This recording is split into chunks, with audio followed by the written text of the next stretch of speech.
どうも、マグマのイントネーション、マグマなんかい。桃に桃です。このチャンネルでは死亡遊戯で飯を食うや、ようこそ実力至上主義の教室への感想や考察動画をメインに投稿しています。モチベ上昇につながりますので、ぜひチャンネル登録と応援よろしくお願いいたします。ということで今回は現在公開中の映画死亡遊戯で飯を食うクラウディビーチ編の解説考察動画になります。実はこの映画、原作を読んでいるかどうかで見え方が大きく変わる作品でした。映画ではほとんど描かれなかったマグマは一体どこへ行ったのか、三つ葉はなぜもう疲れましたと自ら命を絶ったのか、そしてラスト、博士が口にしたギムレットには遅すぎるという一言と存在しないカクテルコープスリバイバー5番にはどんな意味が込められていたのか。今回は原作との違いを交えながら遊園地ゲームでカットされたシーン、クラウディビーチのルール解説、各キャラクターたちの行動や改変点、そしてラストバーシーンの考察について順を追って解説していきます。映画を見たけどここよくわからなかったなという方も、原作を読んだ方も楽しめる内容になっていますので、ぜひ最後までご覧ください。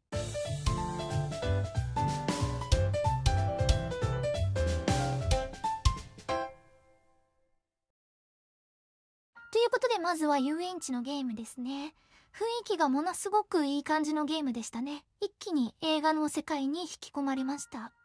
映画では被り物をした女の子がノコギリ付きの列車にはねられてゲームクリアとなっていましたが、原作や漫画では描写されるシーンが異なっています。実はユウキはマグマとエッセイと一緒にこのゲームを行っていました。エッセイとは3回目の遭遇。マグマとの共演回数に言及はありませんでしたが、あまり他人と深く関わらないタイプのマグマと親しそうに話していることから、協力が必要なゲームなどをきっかけに知り合いになったのではないかと思われます。ユウキは遊園地のゲームが40回目でしたが、マグマは41回目でした。以前マグマとゲームで会った時は、ユウキの方がクリア回数が上だったので、逆転されたことに驚き非常に悔しがっていました。ちなみにエッセイさんはこのゲームが45回目でした。エッセイさんの制服姿をアニメでも見れると思っていただけに、このシーンが丸々削られていたのはちょっとショックでしたね。危なげなくクリアしたところで物語はクラウディビーチへとつながります。クラウディビーチ、一言で説明するならば人狼ゲームでした。狼役のエッセイはゲーム開始に先駆けてルール説明を受けていました。エッセイに渡される道具はマチェットとプレイヤーの体内に埋め込まれたチップの現在地を知ることができるスマホ用な端末でした。このチップは対象の現在地を知ることができるだけではなく、プレイヤーの体内に電流を流し麻痺させることができる機能がついていました。ちなみに電流を流すと24時間のクールタイムが発生するので連発することはできません。それらの道具を駆使して1週間以内に3人以上を殺すことがエッセイの勝利条件でした。ちなみにこのチップ、原作ではプレイヤー1人に対して12枚埋め込まれていましたが、映画では1枚になっていました。この変更からとあるプレイヤーの死に方に変化が起こりましたが、後で解説させていただきます。対する村人側の勝利条件は、狼役を殺すか1週間生き延びることが勝利条件でした。以上がクラウディビーチの概要です。それでは各キャラクターの解説を行っていきたいと思います。まずはマイペースなミツバちゃんから解説させていただきます。2週目で気づいたのですが、全員が自己紹介している中で冷蔵庫を漁りながら美味しいものいっぱいだーって歌ってるんですよね。それだけで彼女のマイペースらしさを物語っていました。彼女はミシロさんの弟子で、今回が30回目、30の壁ということも全く気にしていませんでした。ミシロは自分が勇気を倒すという目標を果たせなかった時の保険で何人か弟子を取っていましたが、対象は決まって生きるモチベがなくなってしまったものや、これからの目標がないものだったので、空っぽのミツバはぴったりな人材でした。油断していた勇気をあと一歩のところまで追い詰めましたが、とどめは刺しませんでした。これはもともと殺す気がなかったからです。ミツバはそこまで共感能力が高くないので、もともと勇気の討伐には興味がありませんでした。ただ師匠であったミシロが四六時中勇気勇気と口にするので、一体どんな人物なのか興味が湧いていたのです。空っぽな自分を満たしてくれる存在を探していたのかもしれませんね。勇気をいとも簡単に追い詰めた身体能力の高さも持ちながら、自分に埋め込まれた合計12個のチップにも気づく、まさしく天才タイプで、師匠次第では99回のクリアも夢ではない人材だったと思います。原作と映画では彼女の死に方に大きな違いが生まれていました。原作では死んだと思っていたエッセイが生きていたということに驚き、一瞬の隙を突かれて殺されてしまいましたが、映画では世界に失望し、もう疲れましたと言って自害します。個人的には映画の方が彼女らしさがあって自然な死に方だったなと思います。常に何にも満たされず、ついに到達した30の壁なら、もしかして自分を満たしてくれる何かがあるのではないか。そう期待していたのに勇気は期待外れ。一番クリア数の多いエッセイは自分の体をいじり回してしょうもない戦法をとっていた。30の壁を越えてきた亡者たちの情けない姿に大きく失望し、もう疲れましたと自殺してしまったのではないでしょうか。続いて紹介するのは歪みです。ゲームのクリア回数は不明です。小学生のような見た目と感情の起伏の激しい彼女ですが、実はキャラの家で萌え木やシオンと共に共同生活をしていた人物でした。愛理はキャラの名前を出した途端に態度が表変したことからも、あまり家でいい扱いを受けていなかったことが伺えます。原作で描かれていることといえば、シオンが歪みの起こるラインを見極めるため、浴槽の中身を冷水と入れ替えたり、布団の中にバタバタ動くおもちゃを入れて驚かせるなど、可愛いいたずらをされていた描写しかありませんが、そういういたずらにブチギレて刃物を振り回していたそうです。原作では12個のチップのうち10個には気づいて自分で取り外していましたが、足に取り残されていったチップ2枚に気づかず、エッセイに電流を流されて麻痺を食らい、そのままとどめを刺されました。映画でも一見エッセイに殺されたかのような描写でしたが、見間違いでなければエッセイの視点に切り替わった際に、マグマが作った落とし穴の罠に落ちている遺体がおそらく歪みだったように見えました。ただ、罠で死んだ歪みをわざわざ部屋まで連れて帰ってバラバラにするのって相当リスクが高いと思うんですよね。歪みは狼としてかなり疑われている立場だったので、そのまま遺体を隠しておいた方がエッセイにとってもメリットがあります。アニオリ表現。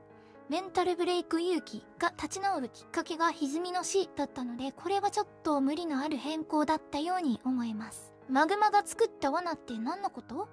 というか、マグマどこ行ったん？という声が聞こえてきましたので、続いてマグマの紹介に移ります。身長が2メートル近くあるマグマは、ゲーム開始後間もなく集団行動を避け、別行動をします。映画でもたくさん穴が開いているフィールドがあったと思うのですが、あれは運営が作ったものではなく、マグマが自分を襲おうとしてくる人物を捉えるための罠でした。罠に敏感な勇気ですら3日目にまんまとかかりました。フィジカルだけでなく頭も切れます。冷蔵庫の食べ物の数からおそらくゲームの期限は1週間と設定されていると判断し、マグマは山にこもり作戦に切り替えていました。実はエッセイが生きていたということがわかるシーンは、原作ではマグマがエッセイと出会うことで判明するシーンでした。一度解体した体でなくともマグマと1対1でタイマーを張れる人はいないでしょう。マグマも早々にチップの存在に気づいていたので、エッセイは彼女を狙うことは諦めました。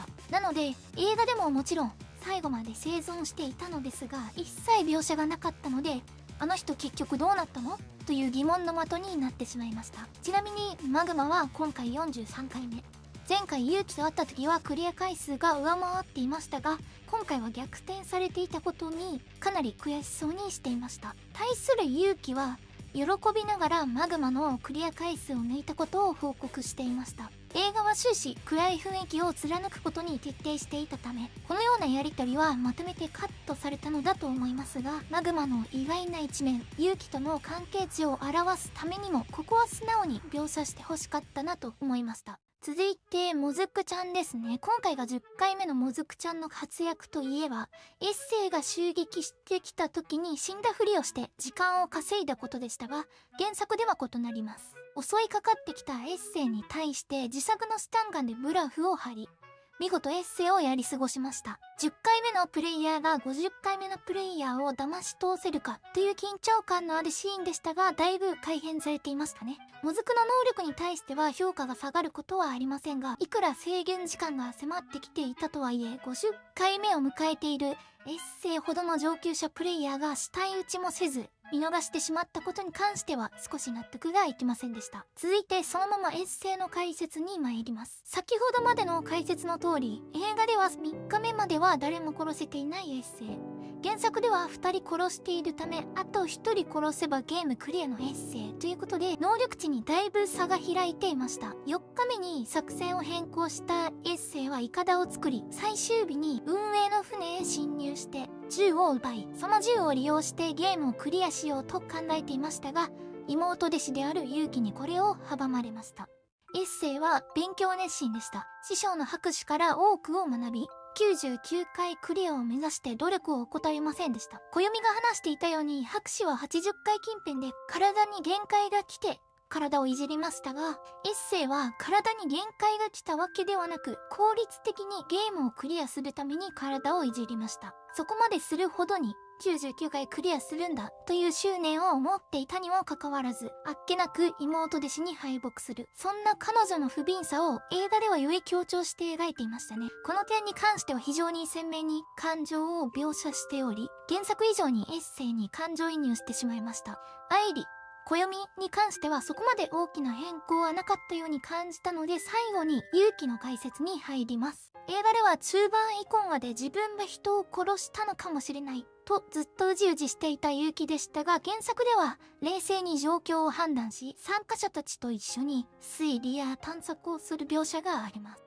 確かにマグマの罠に引っかかったり、三つ葉に油断して一本取られたりする勇気でしたが、メンタルは不安定ではありませんでした。愛理が子守歌のように歌を歌って勇気のメンタルを回復させる描写はありますが、もともとメンタルが不安定ではなかったので、子守歌も兄割りの表現となります。愛のない世界に愛を与えたらどうなるのか、それが監督がアニメで挑戦したテーマということを語っていましたが、そのことが原因で物語の根幹が大きく変わっていたように感じます。私が原作3巻を読んだ時は愛理すらも疑っていましたが、アニメでは最初からずっとお互い信頼し合っているので違和感が続きました。アニメ最終話での勇気のセーラー服のスカーフの色が赤から白に変えられていたことからも、アニメはアニメ、原作は原作で楽しんだ方がいいということも分かってはいるのですが、原作ファンとアニメファンの期待をうまくすり合わせることができれば、2期はさらに多くの人に受け入れられる作品になるのではないでしょうか。最後にバーのシーンでの考察をしていきたいと思います。博士が飲んでいたカクテル、最初はブルーマルガリータをシェイクせずステアでと言っていましたが、これは純粋に博士さんの好みだったのではないでしょうか。続いての発言、ギムレットには遅すぎる。これはレイモンド・チャンドラーの小説ロング・グッド・バイのセリフ、ギムレットには早すぎるから来ています。ギムレットには早すぎるの意味は、要約するとお前とはまだ別れたくないという男同士の友情を表すワンシーンで使われました。これが反転して遅すぎるとあるので、私はもう別れを伝えることすらできない、あるいは後悔してももう遅い、そんな意味が込められていたのではないかと考えました。そしてこのギムレットはカクテルの名前でもあります。これの4番を飲んだ後で博士はコープスリバイバーの5番を注文します。コープスリバイバーは死者をも蘇らせる酒という意味を持ち、迎え酒そして元気づけるためのお酒です。ただ一つ気になる点があります。コープスリバイバーは4番までしか実際に存在しません。死んだと思われていた博士が生きていた死の先を言っていることからの5番なのかなと思いましたが、皆さんはどう思いましたでしょうか。ぜひコメント欄で教えてください。この注文した後、名曲ラブの演奏で物語が締めくくられますが、ここめちゃくちゃおしゃれで良かったですよね。愛をテーマにした死亡遊戯の本当の最終回はこっちだったんだなと、非常に綺麗な締めくくりでした。ゴーストハウスのケスラスラを聞いた時の感覚が久しぶりに蘇ってきました。エンドロールが流れた後、マーベル映画のように次回作を匂わせる描写があったのも非常に良かったですね。80人中3人しか生き残らなかったキャンドルーツの再来、ガベージプリズン。そのゲームの真相が気になる方はぜひ死亡遊戯で飯を食う4巻を読んでください。7月23日まで電子書籍版のセール中なので、今のうちに購入しておくことをお勧めします。ということで、映画クラウディビーチ編の解説考察動画だったのですが、皆さんいかがでしたでしょうか。ぜひ皆さんの映画に対する感想や考察をコメント欄に書き込んでいただけたらなと